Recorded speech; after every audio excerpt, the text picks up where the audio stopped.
All right, it's got to be someone random. Okay, you know what? I'm going to give my answer after we do a quick breakdown of what was. Oh, yeah. How did we get here?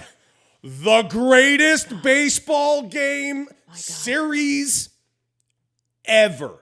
I've never seen better baseball. I've never seen better action. I've never seen better anything in my life, Michelle Beadle. It was perfection. It was perfection from start to finish. The moment they left Los Angeles, and I was at Game 5, Chavez Ravine was a funeral parlor. They were dead. They haven't scored any real runs in 3 games to that point. No. They were a nightmare. I'm listening to like the Dodgers broadcast after the game going like, well, they just can't do it anymore. What can I say? Mookie Betts clearly is dead. And what are they going to do? I'm like, they're the Dodgers. They'll be perfectly fine. They get over there. We get an epic Game 6. And I did not think we were going to get a better game than Game 6. Game 6, how that game ended. Yep.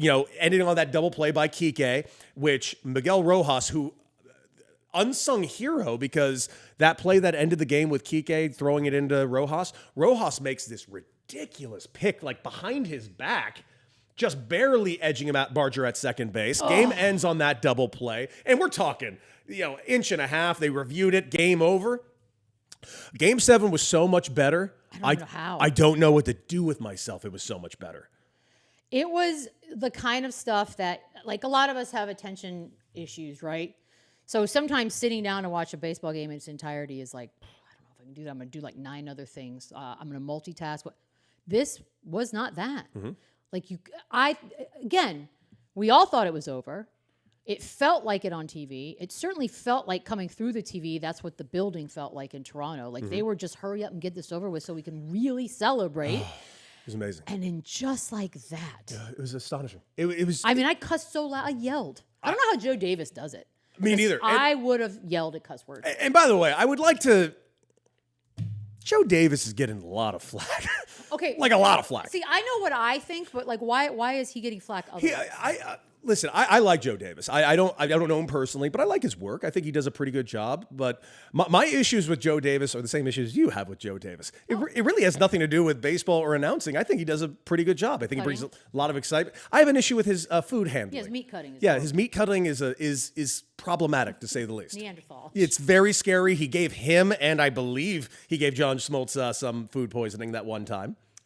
Look, Joe Davis, I know he gets flack because he's the Dodgers guy, and so it's, if you're a Blue Jays fan, you're going to find any reason to like be angry or upset or think. But my only thing I have, and this is a TV problem, right? Like it's just it annoys me sometimes when I watch people doing television, and I think somebody might have talked to him about it because I noticed after the game he wasn't doing it like he had been, but he tends to, when Smoltz, for example, is talking.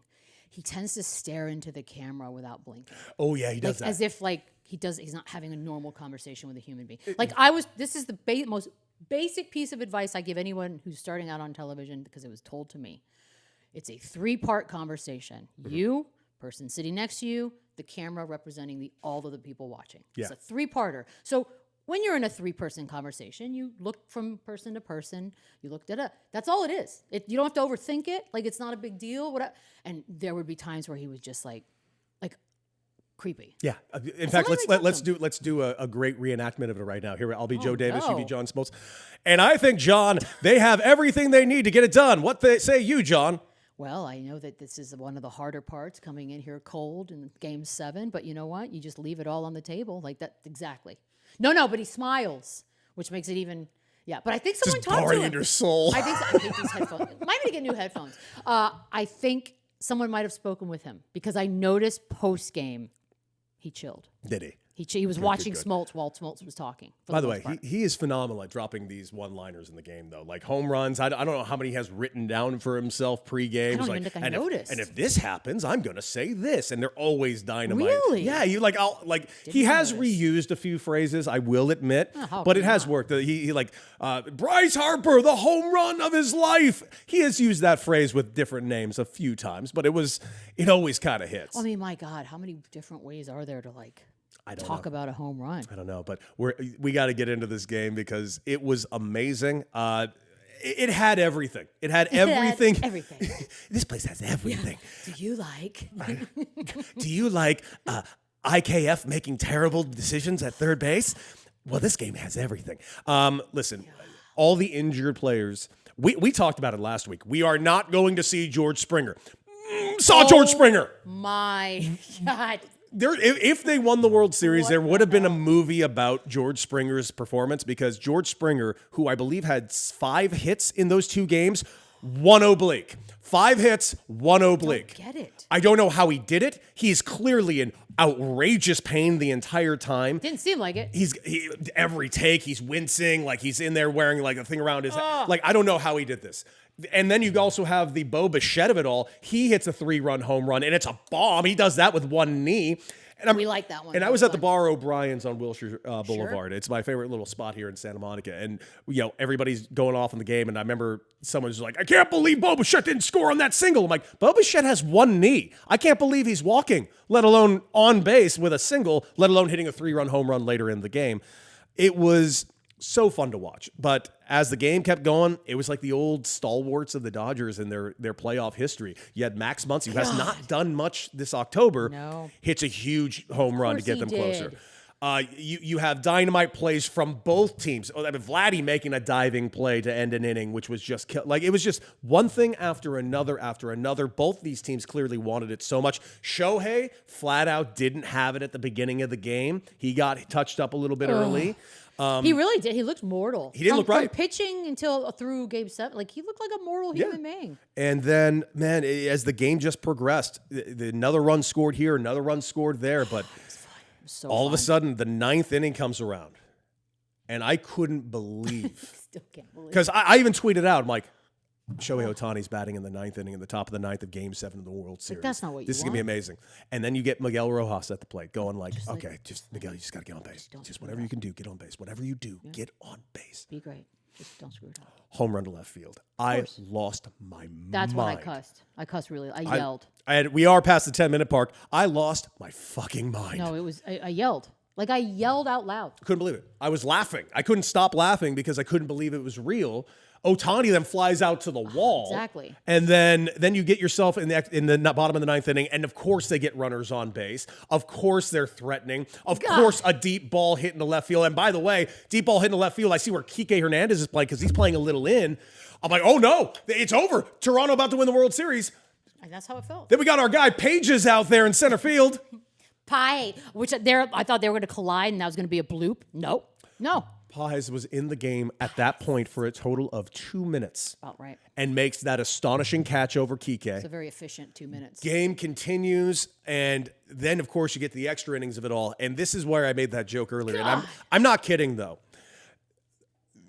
The Toronto Blue Jays should be hoisting a trophy. We should be watching a video right now. We're watching the Dodgers live celebration as they're getting taken into the stadium. Yeah. This should be in Toronto right now, and I'll tell you why. Rocky, can you go ahead and throw up that play at the plate specifically, showing just how close it was? Oh, I think this is what Ryan in Green Bay is asking you about. So there it is. Okay, hold on. This was the play at the plate. That's how close they were to winning the World Series. What is that, about 1.5, 2 inches? Roughly. And forgive me, I forget how that's measured. I like being creepy old lady. Yeah. Anyways, that's how close. That's like legit. That's right there. And I mean, it was right there. But here's the thing. When the ball was hit, and I knew IKF was on third, my first thought was it was a slow hit. It was an awkward play by Miguel Rojas, turning around and just making a ridiculous do-or-die throw. I don't even think he saw where he was throwing that ball to. And the play gets made. But I remember saying, like, oh, he's going to be safe by 5 feet. And then he gets the play at the plate, and he's out. And I lose my mind. Like, how was IKF not beyond safe? Like, beyond safe. And then I found out why. Then you saw it. Rocky, could you throw up IKF's lead at third base? I don't like this part. Because, oh, no. See how close he is to the bag? See how far away Max Muncy is from the bag, Michelle? I'm going to go with about 8 feet. He could have gotten another 5 feet of a lead off of that bag. But instead, he rides that bag for some reason. He gets thrown out at home plate. I will never understand this for the rest of my life. That is just flat out piss poor base running. Where was the third base coach? Carlos Fablis, who was my ex-manager. No, where's the guy going, hey, bud, let's I don't know. a little bit. Maybe he told him to stay close to the bag. I can't imagine a world where he told him that, but That was the play. That's honestly what I think cost them the World Series. Granted, they had other opportunities later, but he should have been safe 100% of the way. I can't believe he wasn't safe. I wonder how many times he's looked at that. Because look, I I tweeted something along the lines of like, this series is not for the weak of sphincter, right? No. Like this was I can't imagine playing in it, because watching it without even a horse in the race was stressful. So I have to believe that part of him was also thinking, yeah, I should probably be further off this bag. However, I'll be damned if I'm going to make some dumb little mistake. Yeah. And I cost it. So either way, I felt like he might have been screwed. Like it was a bad situation. It was tough. It was absolutely tough. Tough to see. And I can't stress this enough, but Dodger fans, congratulations to you for multiple reasons. One, you got your revenge on that poor George Springer. You got him. Now Is that what that was for? I guess that's what every Dodger fan's been telling me. They all, by the way, they all very much still hate George Springer. Oh, I'd see even in this chat, even it's like he's still a cheater to everyone. Yeah, I get it. But man, let's start with this. Of baseball series, where do you put that? Because for me, this was maybe one of the best Game 7s I've ever seen. This was probably the best baseball series I have ever seen. That's the thing. And even though I'm a baseball fan, I'll put it up there with any series, period. That was that good. I'm not a good person to answer this. I know. My attention span and my memory is, yesterday. But that being said, when you take into consideration all of the characteristics of this thing, they mentioned it 1,000 times, but the Blue Jays going from last to this, they're by no means poor. So I didn't like when they sort of stress that narrative, like, well, yeah, were they fifth? Like fifth they money? just signed their star player to a $500 million contract. So like, let's not act like that. But and they're owned by the Rogers Corporation. There you go. There were so many good stories, but it's up there. It's up there with Game 7 across sports. And the series was amazing. It was about as good as it humanly could have been. I've never had more fun watching baseball. I do see somebody in the chat said, Whit Merrifield said he was staying close to avoid getting doubled off. Yeah, I agree. But to avoid being doubled off, you should be able to get as far off as the third baseman is from the base. And as you could say, Rock, throw that back up one more time. Don't do it again. One more time. I just want to point out. For the love of Pete. Throw up the IKF of third base again one more rude. time, because I do think it's important. You don't want to get doubled off in that situation. Clearly, you don't want to get doubled off in that situation. But look how far Max Muncy, third baseman, is from third base. Look how not far off IKF is. Now, you could choose not to kill him for this, but he needs to get off the bag more. Period. Stop. And he should have been past home plate by several feet. Now, is it his fault? No, it's not his fault. Let's be real clear. The Blue Jays had plenty of shots to win this over and over and over again. Jeff Hoffman was put in a position that he needed to get 4 outs. He didn't get the outs. That was the one too. It was his, because he'd been so dominant in games previously. Like, I keep thinking about it. Was it against the Yankees where he just shut him down? Yes. Like just boom, boom, boom. And he looked like a dominant closer. His face. That's all it took. It's all it took. I will also say this: the Rojas of it all, right? Amazing. Because. And they got into this a lot too, because Dave Roberts found himself in a weird predicament. He's like, where are my bats? Like, where's this dominant, really, really expensive lineup? Why is it so quiet? I got to figure out a way to snap out of it. And he was like, I'm putting Rojas in, who's not a household name necessarily to tons and tons of people out there, because he's a glue guy. I guess we call him that in the NBA. He's like a locker room greatness. And they had trust in him. Well, Dave Roberts had trust in him. Yes, he did. And the fact that panned out, to me, it makes Dave Roberts look like a genius.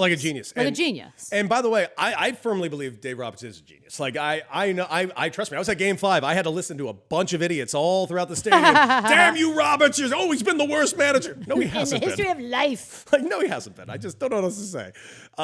But yeah, you know what? It was the stroke of genius to me was the following things. It was putting Pages and the Pages. I'm gonna kill you. Pages. A before E is easy to remember. It is not. And also, Pages is Pajes. You keep adding an E for no Michelle, reason. I got a C in Spanish my entire life. You know what? For a reason. Inexcusable. Get your shit together. Get your shit.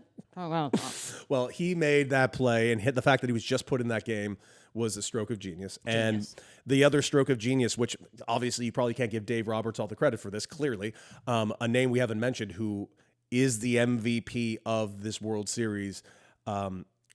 Yamamoto Mr. November. is unbelievable.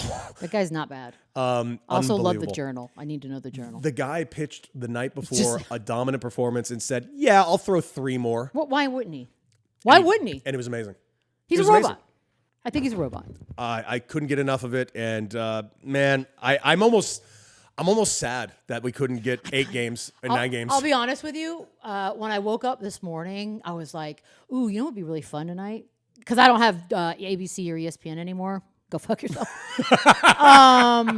Figure it out, boys. We'll get to it. And I say boys because we all know who's in charge. Yeah. But I woke up this morning legit for a half second thinking, oh my God, it'd be so fun to watch the baseball tonight. And then remembering like, oh no, it's over. Yeah. I would have loved another game. This was the most enjoyable World Series that I can remember in quite some time. I was rooting for the Blue Jays, if truth be told, but like honestly, the way this all panned out was fantastic. And I think we could all officially agree, Michelle, baseball's not dead because Ooh, I know. Listen, Michelle and I have never been quiet about this. Ratings conversations are stupid. They usually are. We do not consume our media the same way. We sure as hell don't consume our sports in the same God, way. no. Look what we're doing right now. Right now, we're on YouTube. We're literally being paid by no one. And also, somebody should do a psychological deep dive on this. But we're being paid by no one in a studio you built out of your own pocket That's so right. that we can just talk with our friends for an hour every day about the shit we watched this weekend because I don't know why. But it's fun. And yeah, you're right. Nobody's streaming or watching things the same way ever again. Yeah, and then you also take into account, well, how do you calculate when there's 200 people at a bar watching 4 TVs? Like, there's a lot of eyeballs on these things.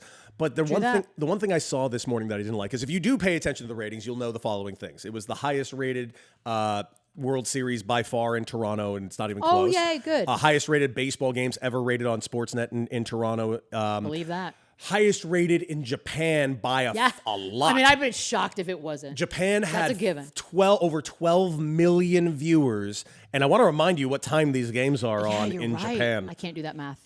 But it's morning. Morning. With darkness. Not correct morning. Correct. Wait, I don't know what that means. And then, Correct like, I don't know, morning. 2 a.m., Okay, 3 I a.m., was 1 like, a.m., what's correct whatever the morning? fuck it is. And then, of course, you had in the States, which crushed.